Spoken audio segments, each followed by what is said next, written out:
Good morning all of you. Online class में आप सभी का स्वागत है। आज हम देखेंगे लेसन नंबर 16 संतों की वाणी। लेसन नंबर 16 संतों की वाणी। यह भक्ति पद हैं। भक्ति पद मतलब भगवान के प्रति समर्पित करने वाले पद हैं। इन पदों को मीराबाई और सूरदास ने लिखे हैं। प्रस्तुत पाठ में भक्ति काल के दो उच्च कोटि के रचनाकारों ने मीराबाई और सूरदास द्वारा रचित भक्ति रस से परिपूर्ण दो पद दिए गए हैं। दोनों ही श्री कृष्ण भगवान के प्रति अनन्य प्रेम रखते हैं और उन्हें श्री कृष्ण भगवान के प्रति अनन्य भक्ति है। कृष्ण के प्रति अनन्य प्रेम होने के कारण उन्होंने यह पद जो लिखे हैं उसमें भी उनका प्रेम दिखाई दे रहा है।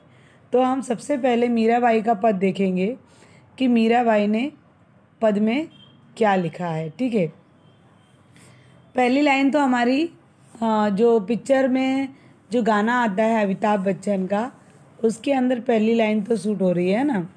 वाला गाना आता है ना, पग घुंघरू बांध मीरा नाची थी, पद घुंघरू बांध मीरा नाची थी, नाची थी नाची थी, कि पग घुंघरू बांध मीरा नाची थी, है ना। फिर दूसरी लाइन है, मैं तो मेरे नारायण की आप ही हो गई दासी रे, लोग कहे मीरा भई बावरी, न्यात कहे कुल नासी रे, विष का प्याला राणा जी भेजो पीवत मीरा हासी, मीरा के प्रभु गिरधर नागर, मीरा के प्रभु गिरधर नागर, सहज मिले अविनाशी रे, पग घुंघरू बांध मीरा नाची थी। ठीक है, अब हम इसका भावार्थ देखेंगे। पग घुंघरू बांध मीरा नाची, यहाँ पर कह रहे हैं कि मीरा ने श्री कृष्ण के प्रेम में या श्री कृष्ण की भक्ति में उन्होंने क्या किया कि अपने पैरों में घुंघरू बांध के श्री कृष्ण की भक्ति के घुंघरू बांधकर मीरा नाचती थी। मीरा कहती है कि मैं अपने पैरों में, पग मतलब पैर, घुंघरू मतलब घुंघरू जो बांधकर नाचा जाता है, तो बांधकर मीरा श्री कृष्ण की भक्ति में नाचती थी। पहली लाइन समझ में आई ना सभी को? ठीक है, मैं तो मेरे नारायण की आप ही हो गई दासी। मैं तो मतलब मैं खुद, मैं तो मेरे नारायण की, मैं तो मेरे भगवान की, मेरे ईश्वर की, मेरे कृष्ण भगवान की आप ही हो गई दासी। आप ही मतलब अपने आप, मैं तो श्री कृष्ण भगवान की अपने आप ही दासी बन गई रे। दासी मतलब सेविका बन गई, भक्ति करने वाली बन गई। लोग कहे मीरा भई बावरी, लोगों ने जब देखा इस तरह से कि मीरा मंदिरों में नाचती है, मीरा साधुओं के पास बैठकर भजन कीर्तन करती है, तो जो लोग थे वो सब क्या कहने लगी कि मीरा अब तो भई बावरी। भई बावरी मतलब मीरा पागल हो गई है। न्यात कहे कुल नासी, न्यात मतलब जो उनकी जात के लोग थे, जो उनके खानदान के लोग थे, तो वो लोग क्या बोलने लगे कि कुल नासी, कि यह कुल का नाश करने वाली है। तो इस वजह से क्या किया था, विष का प्याला राणा जी भेजो। तो राणा जी ने क्या किया, गुस्से में आकर उनके लिए विष का प्याला यानी कि विष भरा हुआ एक कटोरा उनको भेज दिया। लेकिन भगवान की कृपा से वह विष का प्याला कि प्रसाद के रूप में परिवर्तित हो गया और मीरा ने हंसते हंसते उस विष के प्याला को पी लिया।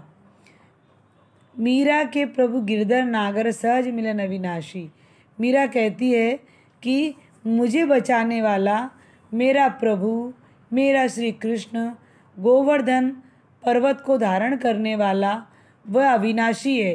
अविनाशी मतलब जिसका कभी अंत ना हो, जो जिसका कभी अंत ना हो, ऐसा मेरा ईश्वर है जिसका कभी नाश, अविनाशी मतलब जिसका कभी नाश ना हो।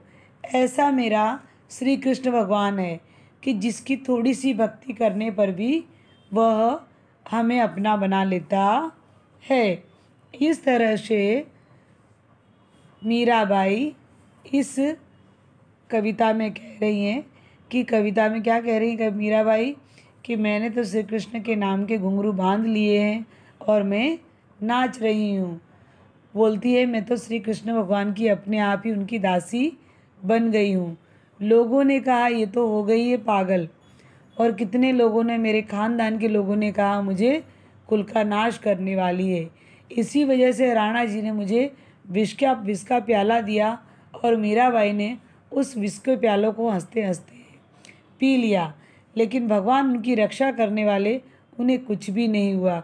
उन्हें तो वह प्रसाद में बदल गया और वह भगवान का प्रसाद मानकर पी गई। प्रभु मीरा के प्रभु गिरधर नागर, मीरा के तो प्रभु गिरधर नागर हैं।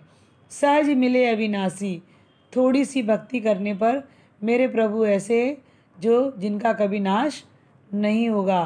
तो ऐसे मेरे प्रभु मुझे मिल गए हैं। समझ में आया? एक बार फिर से देख लो।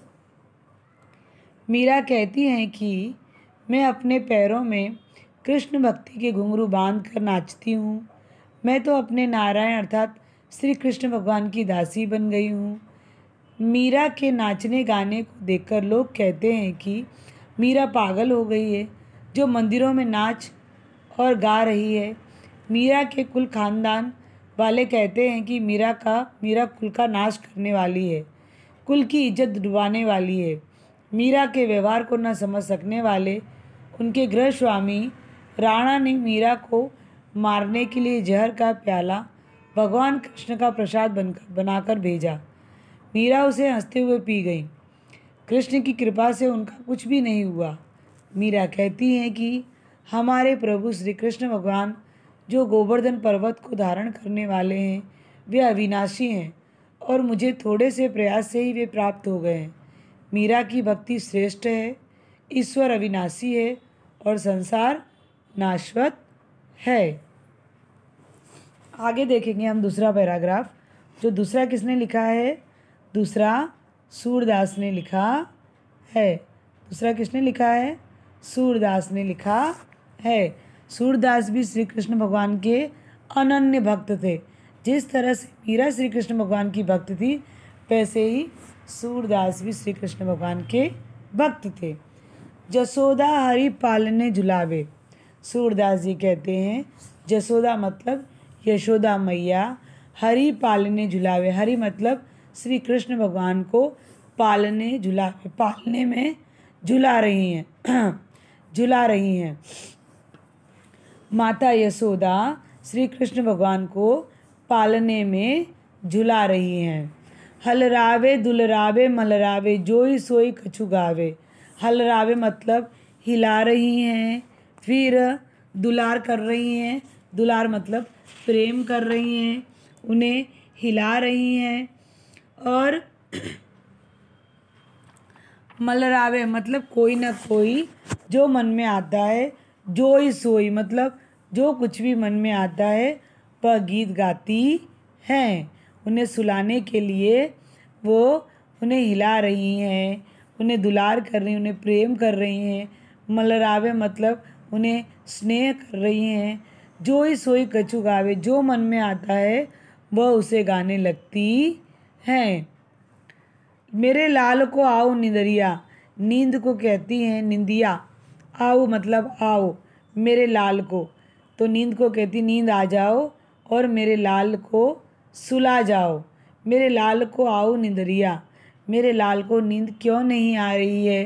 तो काहे न आनी सुहावे, तुम क्यों आकर मेरे लाल को क्यों नहीं सुला रही हो? सुहावे मतलब सुलाना, आनी मतलब आना, काहे मतलब क्यों, क्यों नहीं आ रही हो और मेरे लाल को क्यों नहीं सुला रही हो। मेरे लाल को आए निंदरिया काहे न आवे सुहावे। मेरे लाल को नींद आ रही है तो नींद तुम जल्दी से आ जाओ और मेरे लाल को सुला दो। तू काहे नहीं बेगही आवे तो को कान बुलावे। तू काहे नहीं आवे बेगनी। तो वो क्या बोल रही हैं, शीघ्रता से। बेगही मतलब शीघ्रता से, जल्दी से। तू काहे नहीं बेगवी आवे, तू जल्दी से क्यों नहीं आ रही है। नींद को कह रहे हैं तू काहे नहीं बेगही आवे, तू क्यों नहीं जल्दी से आ रही है।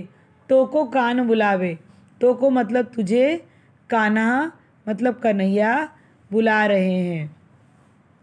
तुम जल्दी से आ जाओ, तुम जल्दी से क्यों नहीं आ रही हो, तुम्हें कन्हैया बुला रहा है। कबहू पलकत हरी मूंदी ले तो कबहू अधर फरकावे। कबहू मतलब कभी तो पलक हरी मूंद लेते हैं, हरी अपनी आँखों को बंद कर लेते हैं।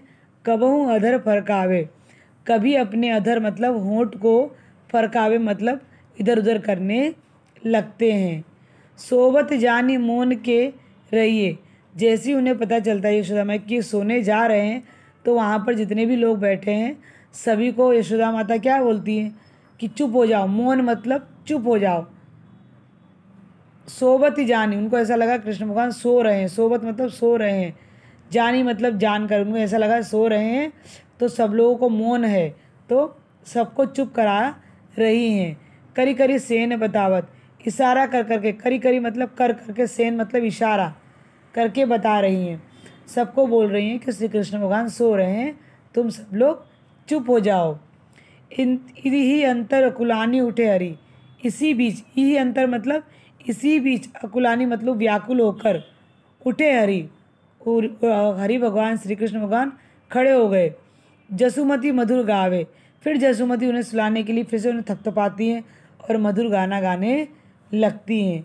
जो सुख सूर अमन मुनि दुर्लभ, सूरदास जी कहते हैं जो सुख अमर मुनि, जो मुनि लोगों ने इतनी घोर तपस्या की है उन्हें भी ये सुख मिलना संभव नहीं है, दुर्बल है। सो नंद भाविनी पावे, वह नंद भाविनी मतलब नंद की जो पत्नी है यशोदा माता, उन्हें यह सुख मिल रहा है।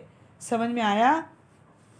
सूरदास जी कह रहे हैं कि मैया यशोदा श्री कृष्ण भगवान को सुला रही हैं, उन्हें हिलाती हैं, उन्हें दुलार करती हैं, उन्हें स्नेह करती हैं, जो मन में आता है वही गाती हैं। फिर निंदिया को बुलाती हैं कि तुम निंदिया क्यों जल्दी नहीं आ रही, मेरे लाल को सुला दो, तुम जल्दी से आ जाओ और मेरे कान को सुला जाओ। कभी तो हरी पलक को मूंद लेते हैं श्री कृष्ण भगवान, कभी अपने होंठों को घुमाने लगते हैं। जब उन्हें ऐसा लगता है कि मेरे श्री कृष्ण भगवान, मेरे लाल सो रहा है, तो सभी को इशारा कर करके कह रही है कि सब लोग चुप हो जाओ, मेरा लाल सो रहा है। इसी बीच श्री कृष्ण भगवान व्याकुल हो जाते हैं। उतने में फिर से यशोदा माता मधुर गीत गाने लगती हैं। जो सुख, तो सूरदास जी कहते हैं जो सुख सूरदास को नहीं मिला, जो सुख अमर मुनि, जो सुख जो तपस्वी लोग थे उन्हें यह सुख नहीं मिला, वो सुख नंद की पत्नी यशोदा मैया को मिल गया है। फिर से एक बार देखो, सूरदास जी कहते हैं कि यशोदा मैया श्री कृष्ण को पालने में झुला रही हैं और उनको दुलार करती हुई झूले को हिलाती हैं, लोरी भी गाती हैं। यशोदा झुलाते हुए कहती हैं कि नींद मेरे लाल को क्यों नहीं आकर सुला जाती, तुम्हें श्री कृष्ण बुला रहे हैं, तुम जल्दी आ जाओ, कान्हा तुम्हें पुकार रहे हैं। पालने में बाल कृष्ण कभी अपनी पलकें बंद करते हैं तो कभी अपने होठों को हिलाते हैं। माता सोचती है कि कान्हा सो गया है, वो इशारा से लोगों को बताती है कि कहीं कान्हा जग न जाए। इसी बीच श्री कृष्ण व्याकुल होकर जाग उठ जाते हैं और माता यशोदा गाती ही रहती हैं। जब उन्होंने कान्हा को उठे देखा तो खुश हो गई। सूरदास जी कहते हैं कि इस समय तो सुख माता यशोदा को प्राप्त हो रहा है, वह सुख ऋषि मुनियों को भी दुर्लभ है। ठीक है, अब हम इसकी एक्सरसाइज देखेंगे। शब्दार्थ है इसमें। पग मतलब पैर, चरण, बेगही मतलब शीघ्रता से, विष मतलब जहर, अविनाशी मतलब जिसका नाश न हो, दुलरावे मतलब दुलार करना, अकुलाई व्याकुल होना, हलरावे मतलब हिलाना, दुर्लभ मतलब दुर्लभ जिसका मिलना कठिन हो, सुबावे मतलब सुलाना, हरि मतलब कृष्ण भगवान काना, फड़कावे मतलब फड़काना, हिलाना, फड़काना मतलब भी हिलाना हो सकता है। चलिए अब हम देखेंगे लिखित एक्सरसाइज है। क्वेश्चन नंबर 1, संकेत पद को ध्यानपूर्वक पढ़कर दिए गए प्रश्नों के उत्तर लिखिए। तो पहला जो पैराग्राफ है वही पेज नंबर पर दिया है। पेज नंबर प्रश्न लिखा ना, पृष्ठ 103। तो पृष्ठ नंबर पर ये आपका पद्यांश लिखा हुआ है। इसके अंदर 3 क्वेश्चन है और इसके आंसर नीचे हैं। इस पद की रचना किसने की थी? इस पद की रचना किसने की थी? फिर सेकंड है, मीरा ने स्वयं को किसकी दासी बताया है? विष का प्याला किसने भेजा? तो आंसर है नीचे। इस पद की रचना मीराबाई ने की थी। ठीक है। फिर मीरा ने स्वयं को किसका दासी बनाया है? तो मीरा ने स्वयं को नारायण अर्थात कृष्ण की दासी बताया है। विष का प्याला किसने भेजा? विष का प्याला राणा ने भेजा। फिर देखेंगे क्वेश्चन नंबर 2, अति लघु उत्तर लिखिए। तो इसमें पहला है क, मीराबाई किसकी भक्त थी? फिर ख है, कौन किसको सुलाने का प्रयास कर रहा है? फिर आगे है ग, सूरदास के पद में कान्हा किसे बुला रहा है? तो आंसर नीचे हैं। तो इसमें क्वेश्चन फर्स्ट क्या था? क्वेश्चन नंबर 2 में अति लघु उत्तर में मीराबाई किसकी भक्त थी? तो आंसर है मीराबाई कृष्ण की भक्त थी। बराबर। दूसरा है, कौन किसको सुलाने का प्रयास कर रहा है? तो आंसर है यशोदा कृष्ण को सुलाने का प्रयास कर रही हैं। फिर आगे, कौन किसको सुलाने का प्रयास कर रही हैं? तो यशोदा कृष्ण को सुलाने का प्रयास कर रही हैं। आगे ग नंबर, सूरदास के पद में कान्हा किसे बुला रहा है? तो आंसर है सूरदास के पद में कान्हा नींद को बुला रहा है। सूरदास के पद में कान्हा किसे बुला रहा है? तो सूरदास के पद में कान्हा नींद को बुला रहा है। आगे देखेंगे क्वेश्चन नंबर 3। क्वेश्चन नंबर 3 है, लघु उत्तर लिखिए। तो इसमें पहला है क, लघु उत्तर मतलब छोटे उत्तर लिखिए। तो इसमें क है, मीरा को लोग बाबरी क्यों कहते हैं? फिर ख, दूसरा आंसर, दूसरा क्वेश्चन, सोबत जानी मोन है के रही करी करी सेन बतावे, पंक्ति का भाव स्पष्ट कीजिए। ठीक है। तो ये दोनों का आंसर नीचे दिया गया है।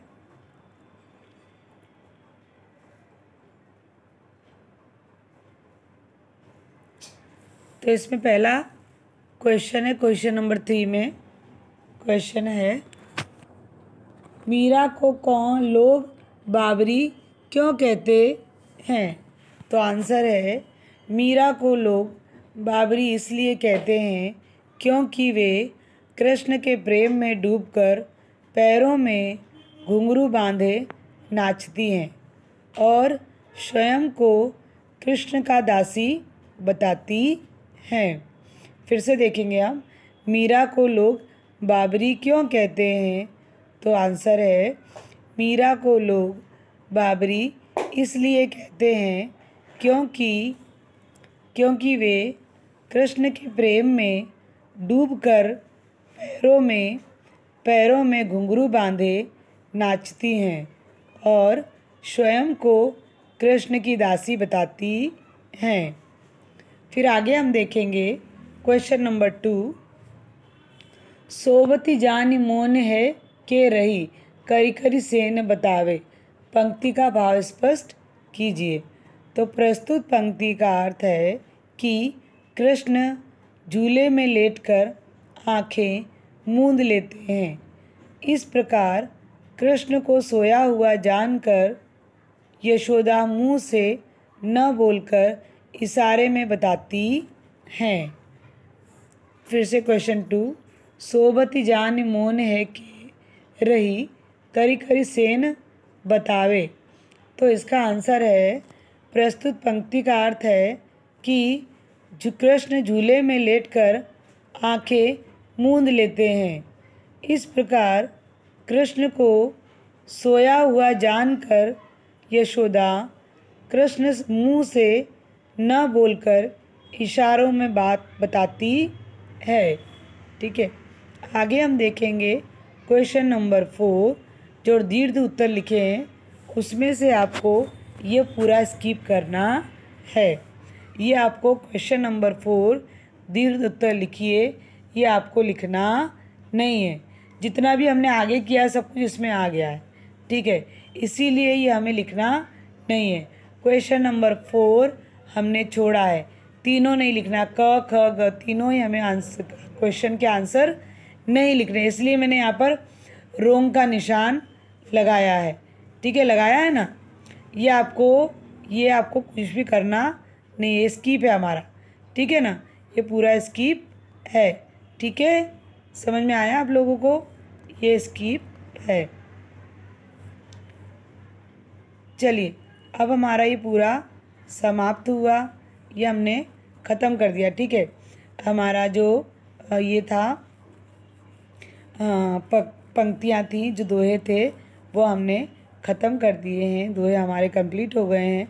ठीक है, हमारा यहाँ पर एक्सरसाइज भी ख़त्म हो गई है। आज हमारा ये लेसन भी ख़त्म हो गया है। इसमें क्या दिया गया पता है आपको, कि सूरदास और जो मीराबाई थी, ये दोनों ही कृष्ण भगवान के अनन्य भक्त थे। इस वजह से ये लोग क्या करते थे, ये लोग भगवान के भक्त होने के कारण इन्होंने अपना पूरा जीवन भगवान में समर्पित कर दिया। मीराबाई भी श्री कृष्ण भगवान को अनंत प्रेम करती थी। उन्होंने अपना घर परिवार सब कुछ त्याग दिया। उनकी शादी हो गई थी मीराबाई की, उनका विवाह हो गया था, उसके बावजूद भी इन्होंने श्री कृष्ण भगवान से प्रेम करना नहीं छोड़ा। तो पूरे वहाँ के जो लोग थे सब मीरा को क्या बोलते थे, ये तो बहुत कुल का नाश करने वाली है, ये तो अच्छी औरत नहीं है। तब भी उन्होंने किसी की भी परवाह किए बिना उन्होंने पूरा जीवन श्री कृष्ण भगवान को समर्पित कर दिया। तो उन्होंने पूरा जीवन समर्पित कर दिया। उन्हें लोगों ने घर से भी निकाल दिया, राजमहल से निकाल दिया, और वो हंसी खुशी निकल गई। और वह उन्हें पता ही नहीं चलता था, वो कृष्ण भगवान के प्रेम में इतनी लीन हो गई थी कि वो साधु संतों के साथ रात रात भर कृष्ण भगवान के गीतों में लगी रहती थी। इतना कृष्ण भगवान से उन्हें प्रेम था कि वो उन्हें और कुछ भी दिखाई नहीं देता था। और जो अभी थोड़े दिन पहले हमने जो पद पढ़े हैं, वे भी उनने खुद ही रचना की है, उनने खुद ही लिखे हैं। इतना वो श्री कृष्ण भगवान को स्नेह, इतनी भक्त थी। वे कहती हैं, मैं श्री कृष्ण भगवान की दासी हूँ। पर श्री कृष्ण भगवान को दासी, अपना दासी बताया करती थी। उसी प्रकार से यहाँ पर जो सूरदास जी हैं, सूरदास जी ने भी उतना ही उन्हें प्रेम किया। सूरदास ने भी जितने भी दोहे लिखे सब कृष्ण भगवान के ऊपर ही लिखे। वह कृष्ण भगवान को वो भी बहुत अनंत प्रेम करते थे। तभी तो उन्होंने श्री कृष्ण भगवान की बचपन की लीला से लेकर बड़े तक की लीला का पूरा वर्णन उन्होंने किया। उन्हें पता था श्री कृष्ण भगवान जब छोटे से खेलते कूदते, वो उन्हें सब कुछ दिखता था। मतलब उनके सामने श्री कृष्ण भगवान ने जन्म लिया तो उन्हें सब पता था कि ये मेरे कान्हा है, देखो कैसा माँ को परेशान करते हैं, क्या करते हैं। तो वह सूरदास जी श्री कृष्ण भगवान की ये लीला देखकर बहुत खुश हुआ करते थे। इस प्रकार से सूरदास जी ने भी श्री कृष्ण भगवान की अनन्य दोहे लिखे अनन्य भक्ति भाव से उन्होंने बहुत सारे दोहों का वर्णन किया। इस प्रकार से वे भी श्री कृष्ण भगवान के अनन्य भक्त थे। आप लोगों को ये पूरा लेसन, पूरी पंक्तियाँ, पूरे पद्य समझ में आए ना बेटा? ओके, तो क्वेश्चन नंबर 1, 2, 3 आप लिख लेना और इसके बाद हम आगे देखेंगे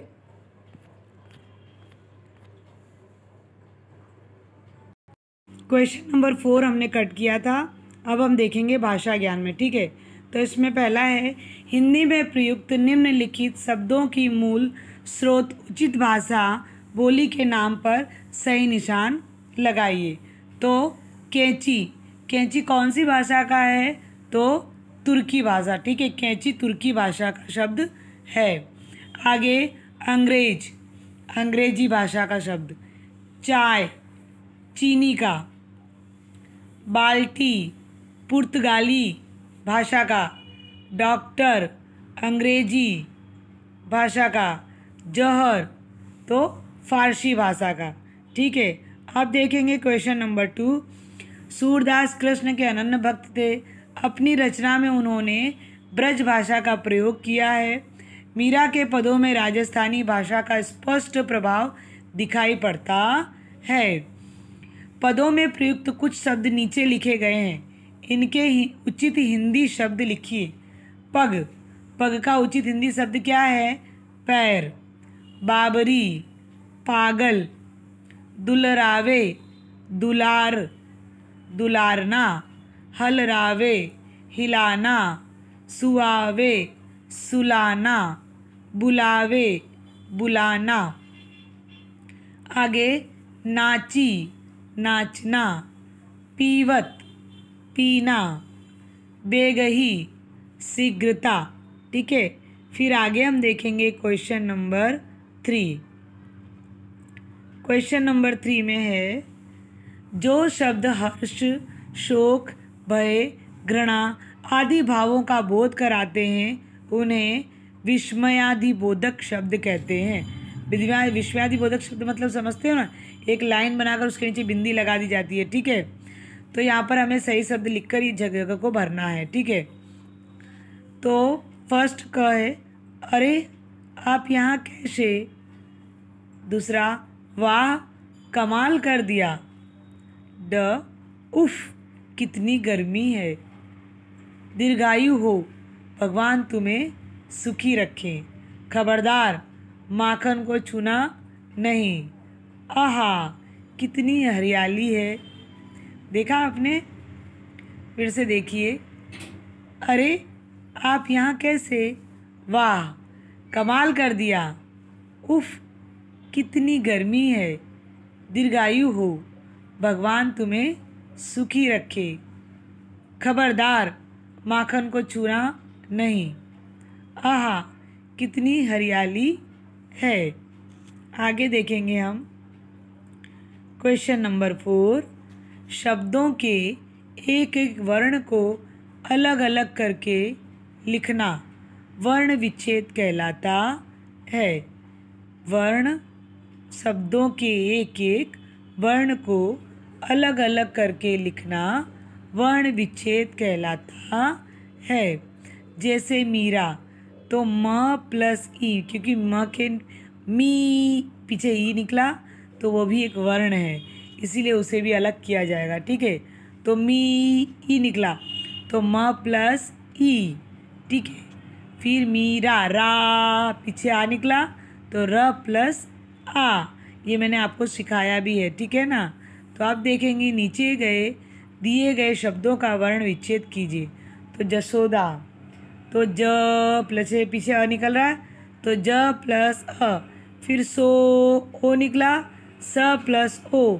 फिर द प्लस आ, तो ज प्लस अ प्लस स प्लस ओ प्लस द प्लस आ, जसोदा, ठीक है?